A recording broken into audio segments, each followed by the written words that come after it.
guys, so nandun yung isa. Ayan, mag-asawa yan niya, lovebird parakeet. Ano niya is, bloodline niya is blue bar. Blue bar. Ito naman yung isa na pinampun sa akin, binubuli. Kawawa naman. Tapos ito yung kauna-unahan kong ibon. Ayan, mga fisher, mga personata. Ayan, red. Ayan, isa. So yung ano din, yung personata ko dyan na blue bar na hen is ano po yun, matapang yun.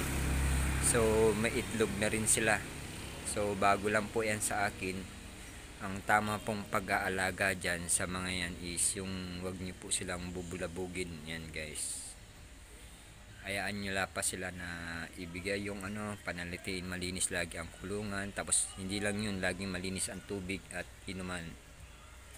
So yan guys, so matagal na akong mahilig sa ibon. Hindi lang sa basta anong uri ng ibon, talagang mahilig ako. Meron tayong kalapagaw dito, ay pagaw. Ayan, kung makikita niyo. So talagang hilig talaga. Mas maganda na yung ganito na ano. So nagbre-breed lang ako, breeder ako. Ayan, so ibebenta rin natin yan pag dumami-dami na rin sila. So dalawa ang breeder ko, isa dito at saka yung may sing-sing dyan. So parating pa lang din yung mga sing-sing ko guys. Ayan, hindi nyo ba napapansin guys? Ayan yung may sili po yan na halo na pinapakain ko. Nandyan na chicks booster, tapos yung parang flower siya, yan, tsaka yung bird seeds, kompleto rekado po yan guys. So nagbibigay din po ako ng fertility, ng fertile, yan, para pag nagkaitlog sila is fertility ang kanilang eggs at hindi mababaog. Yan guys, at iwasan din na laging may langgam ang kanilang cage na magkukos ng sanhi ng hindi pagpisa ng itlog. Ayan. Ayan yung isa guys. So yan, kawawa siya dahil yan yung pinampun sa akin nung pinagbilhan ko. So bali ang kuha ko dito sa Paris na ito is 1.5 yung may sing-sing na blue bar.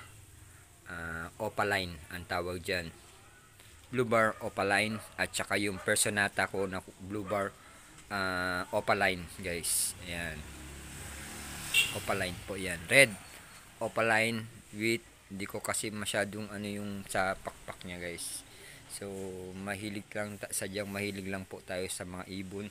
Hindi lang po sa mga ibon, yung mga gaya ng iba't ibang uri ng ibon, Martinez, yun ang gusto kong bilhin talaga.